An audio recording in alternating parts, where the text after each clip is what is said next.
और अब वक्त बिहार प्राइम का है। मैं हूं राजेश कुमार। बिहार विधानसभा चुनाव के रण में यूपी के मुख्यमंत्री योगी आदित्यनाथ भी उतर आए हैं और आज से सीएम योगी ने बिहार में जनता के बीच प्रचार प्रसार शुरू कर दिया है। सीएम ने कैमूर जिले से अपने प्रचार का आगाज किया और रैली में मुख्यमंत्री ने कश्मीर, आतंकवाद, पाकिस्तान और राम मंदिर का मुद्दा उठाया।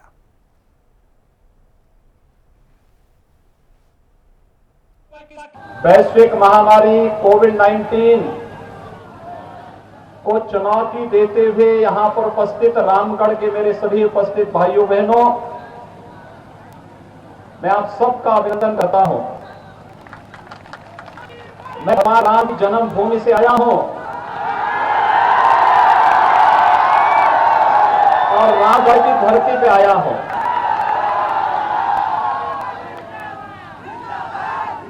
उत्तर प्रदेश और बिहार का संबंध चोली दामन का संबंध है।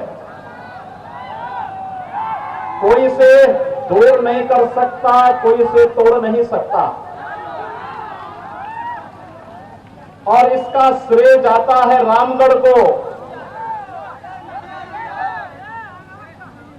त्रेता युग में जिस महान ऋषि ने इस रामगढ़ को अपनी तपस्थली के रूप में चुना था, उस महर्षि विश्वामित्र के कारण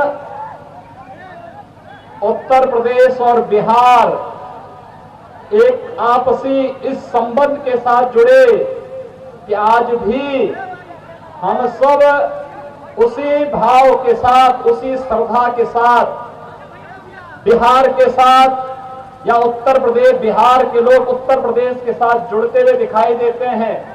और इसलिए जब बिहार में चुनाव हो तो स्वाभाविक रूप से बिहार के हित के लिए कार्य करने वाली माननीय नीतीश जी के नेतृत्व की सरकार में भारतीय जनता पार्टी के प्रत्याशियों को समर्थन देने के लिए भी मैं आज आपके बीच में अपील करने के लिए आया हूं।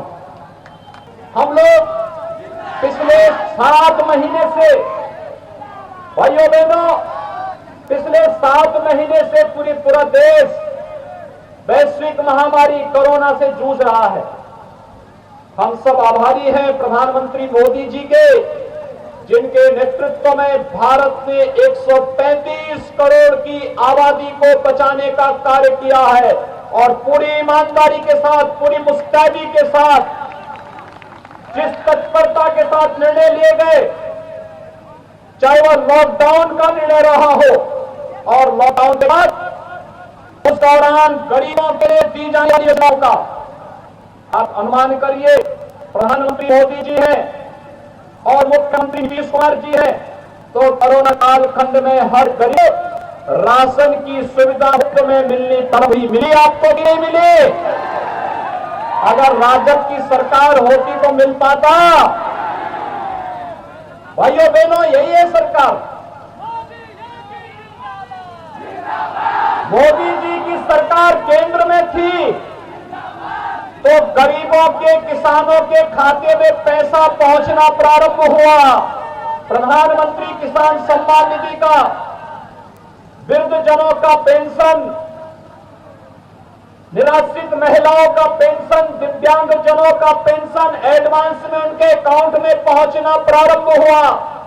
और प्रधानमंत्री जी ने गरीब कल्याण रोजगार अभियान का शुभारंभ भी बिहार से ही किया था, यानी हर गरीब को रोजगार भी इस कोरोना कालखंड में मिल सके, इसके व्यापक पैमाने पर रोजगार सृजन के जो कार्यक्रम केंद्र और राज्य सरकार ने प्रारंभ किए, आज हर गरीब के हाथों काम देना प्रारंभ हुआ। भाइयों बहनों, हम हमेशा कहते थे कि रामलला हम आएंगे, मंत्र वही बनाएंगे। बोलते थे ना, बोलते थे ना। राम मंदिर में बाधा कौन था? कांग्रेस, राजद, माले, भाकपा माले, यही लोग तो राम मंदिर के निर्माण में बाधक थे। हमने तो जो कहा, मोदी जी ने 5 अगस्त को अयोध्या में आकर के भगवान राम राम के भव्य मंदिर निर्माण का भी मार्ग हमने देश के लिए तो वायदा किया था, आतंकवाद को पाकिस्तान के अंदर घुस करके मारे, हम मंदिर बनाएंगे। कश्मीर में हमारे जवाब के बाद कोई पाकिस्तान आतंकवादी करने का साहस नहीं किया है, क्योंकि उसे मालूम है हमला करेंगे तो फिर राम नाम सत्य है। भाइयों बहनों, आपने और इस वक्त मुख्यमंत्री योगी आदित्यनाथ कैंसर अस्पताल और कई दूसरी सुविधाएं देने की तैयारी कर रहे हैं जनता को, और सुरेश खन्ना इस वक्त संबोधित कर रहे हैं। अब से कुछ देर में मुख्यमंत्री योगी आदित्यनाथ भी बोलेंगे और उत्तर प्रदेश के लोगों को बड़ी सौगात यहां पे देने की पूरी तैयारी की गई है।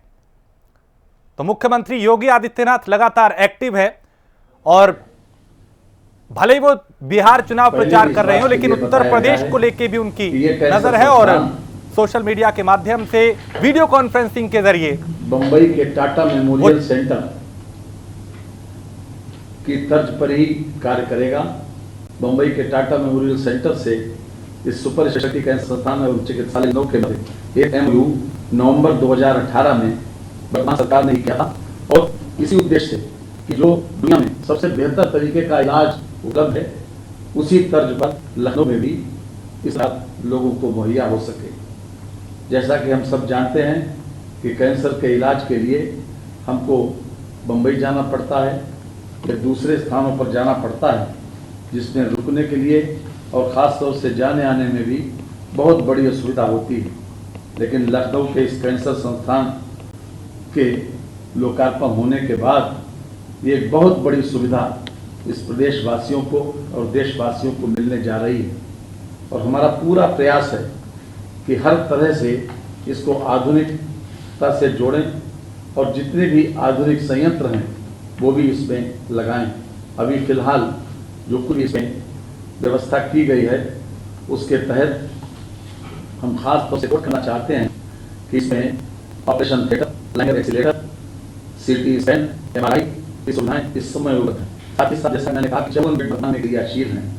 इसमें 20 विभाग हैं, 25 फैकल्टी हैं, 30 रेजिडेंट डॉक्टर्स उपलब्ध हैं और हर प्रकार की सुविधा इसमें उपलब्ध है।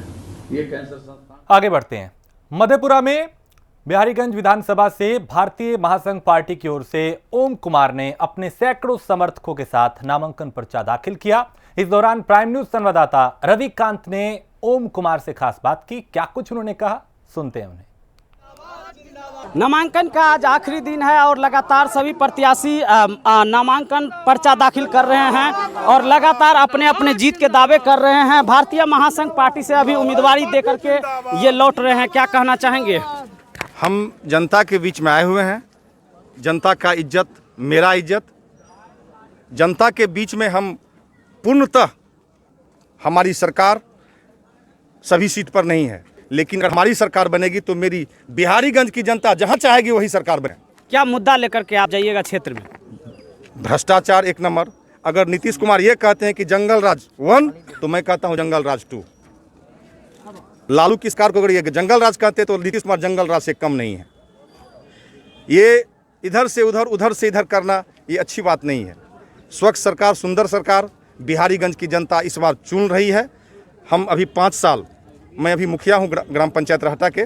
मेरे पिताजी, माँ, मेरे दादाजी प्रथम अध्यक्ष जिला परिषद मधेपुरा के थे, स्वर्गीय मृदा मंडल। मैं उनका पुत्र हूँ। आपके बीच बिहारीगंज की जनता को मैं फिर से प्रणाम करता हूँ, दिल से प्यार करता हूँ कि वो मेरे साथ कदम में कदम मिला के इस बार देखे। क्यों आप ही को देखेंगे? बहुत सारे नेता हैं, बहुत सारे उम्मीदवार क्षेत्र में हैं, तो क्यों आप ही को देखेंगे? देखिए, उम्मीदवार स्वतंत्र है, सब कोई खड़ा हो सकता है, लेकिन व्यक्तित्व का परिचय सबका अपना अपना है, वो किसी से छुपा हुआ किसी का नहीं है। बिहारीगंज के जनता सभी को देखेंगे, फिर हम अगर लाइन में होते हैं तो हम ही होंगे। हमको ऐसा लगता है कि मैं 5 साल मुखियागिरी कर रहा हूँ, किया हुआ हूँ, कर रहा, अभी वर्तमान में मैं मुखिया भी हूँ। मेरा पता लगा ले, कि मेरी छवि पता लगा ले, फिर हमें देख लें एक बार। तो लगातार ये ओम कुमार जी थे और जिस तरह से ये इनका किला था, इनका दावा है कि जीत हमारी सुनिश्चित होगी और ये इसलिए दावा करते हैं कि ये मुखिया भी हैं और इनका कहना है कि स्वच्छ छवि वाले जनप्रतिनिधि को जनता को चुनना चाहिए। और दिलचस्प होगा कि ये अपने एजेंडे पर कितने खरे उतर पाते हैं और बिहारीगंज की जनता इनको कितना सम्मान दे पाती है। बहरहाल आप देखते रहिए प्राइम न्यूज। और पप्पू यादव ने बरौली और हाजीपुर से अपने उम्मीदवारों का नामांकन रद्द किए जाने को बेहद दुर्भाग्यपूर्ण बताया। उन्होंने कहा कि रानी चौबे और विजय नारायण सिंह जीतने वाले उम्मीदवार थे और उनका नामांकन रद्द होना उनके लिए हतप्रभ करने वाली एक खबर है। और पीडीए ने सामाजिक और शैक्षणिक योग्यताओं को ध्यान में रखकर उम्मीदवारों का चयन किया था, परंतु नामांकन रद्द होने से वो बेहद दुखी हैं।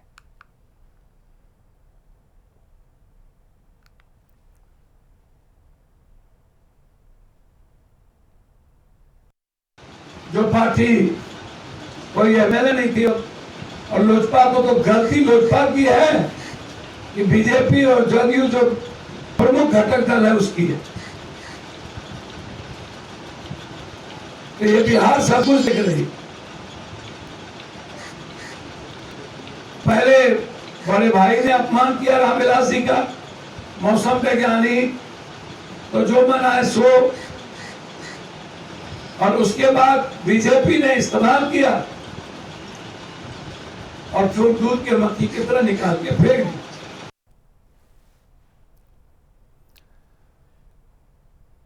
और बिहार विधानसभा चुनाव को लेकर गहमागहमी तेज है। जागो हिंदुस्तान पार्टी के प्रत्याशी विधासागर मंडल ने बाबूबरही विधानसभा से नामांकन किया, जहां समर्थकों ने उनका जोरदार स्वागत किया। इस दौरान उन्होंने कहा कि आज बिहार में शिक्षा, बेरोजगारी, स्वास्थ्य की स्थिति चरमरा चुकी है।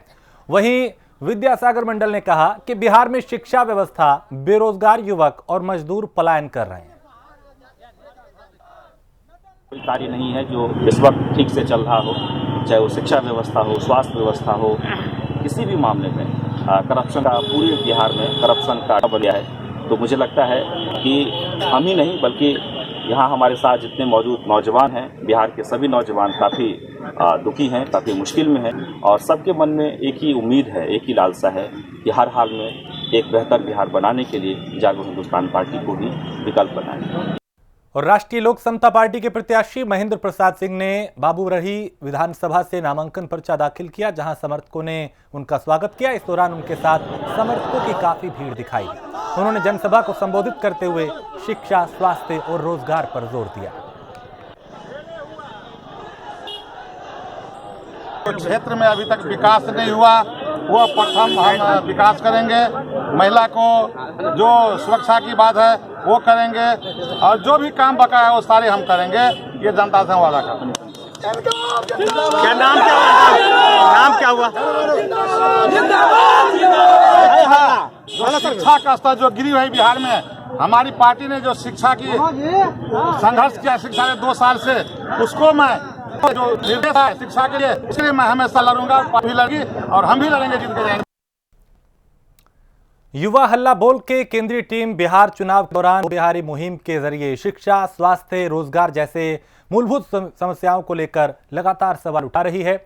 वहीं युवा हल्ला बोल की टीम ने भागलपुर में एक प्रेस संवाद किया। इस दौरान टीम के राष्ट्रीय परिषद सदस्य अजीत कुमार यादव ने शिक्षा, स्वास्थ्य, रोजगार, पर्यावरण जैसे कई बिंदुओं पर संवाद किया। वर्तमान में जो बिहार में हो रहा है कि पक्ष हो या प्रतिपक्ष हो, विशेषकर हम लोग पक्ष की बात करना चाहेंगे, सरकार की बात करना चाहेंगे कि युवाओं के मसले कहीं नहीं है। आप रोजगार के भी क्षेत्र में देखिए तो आज कितना भारी भ्रष्टाचार है। आज युवाओं को पढ़ने में विश्वास नहीं रह गया है कि हम पढ़ के नौकरी ले सकते हैं। ऐसा इसलिए है कि हमारे यहाँ रंजीत डॉन का नालंदा मॉडल सरकारी बहाली में आज हावी हो गया है और सरकार पर मैं एक युवा होने के नाते यह आरोप भी लगाना चाहूँगा और सवाल भी करूँगा। युवा हल्ला बोल को लेकर जो आपके मन में एक सवाल ज़रूर होगा कि युवा हल्ला बोल है क्या, उसको लेकर बस 2 मिनट में बता देना चाहूँगा। देखिए, कई संगठन कई आंदोलनों का जो जन्म होता है वो होता है राउंड टेबल पे बैठ के, कमरे में, कॉन्फ्रेंस रूम में बैठ के योजना बनाई जाती है और फिर उसके बाद संगठन का निर्माण शुरू होता है। युवा हल्ला बोल का जन्म ही आंदोलन से हुआ, सड़क से हुआ। हम किसी कमरे में, कॉन्फ्रेंस रूम में, होटल में बैठ के या किसी कार्यालय में बैठकर युवा हल्ला बोल की योजना बनाई गई, कॉन्सेप्ट सोचा गया और उसके बाद युवा हल्ला बोल एक युवाओं के बीच एक विश्वसनीय फोरम की तरह आया, ऐसा नहीं हुआ। मधुबनी के खजोली विधानसभा से डॉक्टर एपी सिंह ने नामांकन किया, जहां समर्थकों ने उनका स्वागत किया। इस दौरान उन्होंने जनसभा को संबोधित करते हुए कहा कि शिक्षा, स्वास्थ्य और रोजगार में काम करने की उनकी प्राथमिकता रहेगी। चुनाव प्राथमिकता क्या होगी आपकी सर? प्राथमिकता प्रतिनिधि का पहला काम बनना चाहिए कि जनता की जो असुविधा है उस असुविधा को कैसे प्रथम आप उसको निवारण करते हैं और जनता के प्रति जो शपथ खाकर करते सेवा भाव से आते हैं तो पहली प्राथमिकता उनकी सेवा है, उनकी असुविधा को दूर करना जनप्रतिनिधि का पहला फर्ज बनता है। और पिछले दिनों भटगामा निवासी नंदन ठाकुर की अज्ञात बदमाशों ने गोली मारकर हत्या कर दी थी, जिसके बाद परिजनों में डर के कारण उनका हाल खराब था। वहीं परिवार वालों को ढांढस बंधाने के लिए लोग भी पहुंच रहे हैं। इस दौरान ठाकुर स्वर्णकार संघ के आह्वान पर नंदन ठाकुर की हत्या के विरोध में शोक सभा आयोजित की गई। हम क्या कहें, बूढ़ा आदमी, हमको बच्चा छीन लिया गया, हमका बच्चा के लिए हमको इंसाफ होना चाहिए, तो वाजिब हो इंसाफ। और क्या कहेंगे? थाने में आवेदन वगैरह दिया आपने? नहीं, थाना में तो नहीं दिए हैं, लिख करके दिया है तो बच्चा का। आपका नाम क्या? आप पिता हुए नंदन के? गवर्नमेंट से रिक्वेस्ट है कि सुनकार पर ऐसा अन्याय क्यों होता है। वो तो किसी के लेके नहीं चलता है, वो खुद कमाते हैं, खुद खाते हैं, और हर जगह हर जिले में सोनकार के ऊपर ही टारगेट क्यों होता है। वो तो किसी के लेके नहीं चलते हैं। जब उसको कोई 2 रोटी खिलाने का हक नहीं है, किसी को कोई दे नहीं सकते, तो उसका जान लेने का हक ऐसा कि कौन सा आदमी को दे दिया है। यह बहुत ही जघन्य अपराध हुआ है। चूँकि हम लोग बेबस हैं, बेबस इस मामले में है जो इलेक्शन डिक्लेयर हो गया है, नहीं तो सरकार से लेकर के प्रशासन तक ईंट का ईंट बजा देते। वैसे हम लोग प्रशासन के बीच जाएंगे, एसपी, डीएसपी, डीएम तक हम लोग जाएंगे। चूँकि हम लोग कोई प्रदर्शन नहीं कर पा सकते हैं, चूँकि बना हुआ कानून से बने हुए हैं। और बीजेपी नेता मनोज तिवारी ने तेजस्वी यादव के उस बयान पर कड़ा प्रहार करते हुए कहा, जिसमें तेजस्वी ने कहा था कि एक युवा के पीछे बीजेपी ने अपनी सारी शक्ति को छोड़ दिया है। मनोज तिवारी ने कहा कि बीजेपी किसी के पीछे किसी को लगाती नहीं है, बल्कि बीजेपी का कर्म बीजेपी को सत्ता दिलाता है। बीजेपी किसी को हराने के लिए काम नहीं करती, बीजेपी हमेशा जनता को जिताने के लिए काम करती है। तो बिहार की जनता जानती है कि किसने उसके लिए क्या किया है। तो तेजस्वी बाबू परेशान न हो, जो भी जीतता है उसका कर्म जीतता है, काम जीतता है, उसका पीछे का किया गया हुआ शासन जीतता है। और जो हारता है, वो जो गलत किया होता है, जनता की आकांक्षाओं पे पूरा नहीं होता है, वही हारता है। तो मैं समझता हूँ बिहार एनडीए के पक्ष में पूरी तरह से एक लहर की तरह चल पड़ा है, और अब इसमें ये लोग दोषारोपण कर करके भ्रमित करने की कोशिश ना करें। तेजस्वी यादव ने यह कहा कि कमलनाथ जी का जो बयान आया था, उन्होंने जो स्टेटमेंट दिया था महिला के खिलाफ, उस पर क्या कहना चाहेंगे? नहीं, हमेशा से हम इस भारतीय जनता पार्टी इस बात का पक्षधर है कि राजनीति में शब्दों का बहुत ही मर्यादित प्रयोग होना चाहिए, और कांग्रेस हमेशा से अमर्यादा पे रहती है।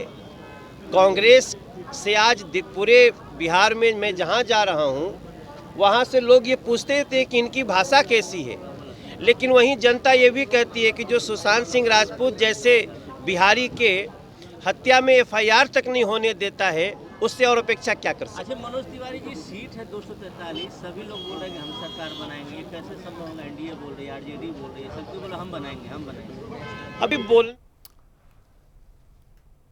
और सुपौल के छातापुर विधानसभा से जन अधिकार पार्टी के उम्मीदवार संजीव मिश्रा ने नामांकन का पर्चा दाखिल किया। इस दौरान उनके साथ बड़ी संख्या में समर्थक दिखाई दिए। नामांकन के बाद समर्थकों ने उनका जोरदार स्वागत किया। मैं किसी XYZ पार्टी में था पहले 3 दिन पहले, और मेरे साथ छल हुआ, जिसकी वजह से छल होने के बाद जब किसी और को सिंबल दे दिया गया, हम पूर्णिया चले गए थे और मोबाइल बंद था मेरा। यहाँ से लगभग 20-25 गाड़ी में लगभग 200 आदमी पहुँचे वहाँ, बोले नहीं आपको नामांकन करना है, और डिफरेंट पंचायत से गए थे, और किसी भी दल से नहीं हो तो आप निर्दलीय लड़िए, आपके साथ हैं हम। कुछ लोगों का कहना हुआ नहीं पप्पू जी के साथ चलिए, हमारे साथ वो संघर्ष किया और हमारे यहाँ के नेता हैं, हम उनको नेता मानते हैं और जननायक भी है हमारे, आप चलिए उनसे। उन्होंने पब्लिक के कहने पे मैं गया, रातों रात वहाँ सिंबल लिया, कल शाम में पहुँचा हूँ, बहुत कम टाइम था मेरे पास, सिंबल लेके आया और आज ही हमने नामांकन किया है। और मधुबनी बाबू बरही विधानसभा क्षेत्र से जेडीयू उम्मीदवार मीना देवी ने नामांकन दाखिल किया। उन्होंने बताया कि विकास के नाम पर वो वोट मांगेंगी, यानी विकास उनकी प्राथमिकता होगी। चुनाव लड़े बाबूबड़ी विधानसभा 34 आपकी जीत के बाद आपकी प्राथमिकता क्या होगी? पहली प्राथमिकता क्या होगी आपकी जीत के बाद? पहली प्राथमिकता हो गया एनडीए में जो माननीय मुख्यमंत्री जी हम पे भरोसा किए हैं, वो सारे क्षेत्र की जनता के उम्मीदों पर खरा उतरना ही मेरी और क्षेत्र में विकास की गति को। राज्यसभा सांसद मनोज झा ने चुनाव को लेकर प्रेस कॉन्फ्रेंस की और कहा कि 10 लाख नौकरियों को कैबिनेट की पहली बैठक में ही अमल में लाया जाएगा। उन्होंने कहा नीतीश जी क्राइम अपहरण की बात करते हैं, लेकिन बिहार में क्राइम का ग्राफ ज्यादा है।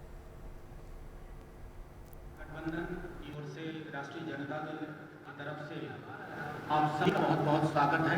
चुनाव परवान चढ़ चुका है और चुनाव परवान चढ़ चुका है तो कुछ मुद्दों को आपके साथ साझा करना, ऐसे कोई मुद्दे नहीं है जो आप नहीं जानते हैं।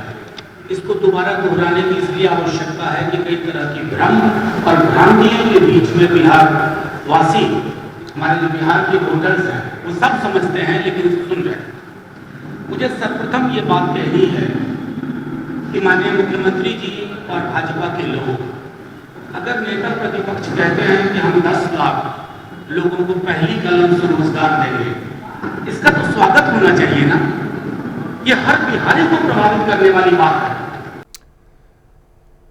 और इसी के साथ इस बुलेटिन में फिलहाल इतना ही। देश प्रदेश की बाकी खबरों के लिए आप देखते रहिए प्राइम न्यूज।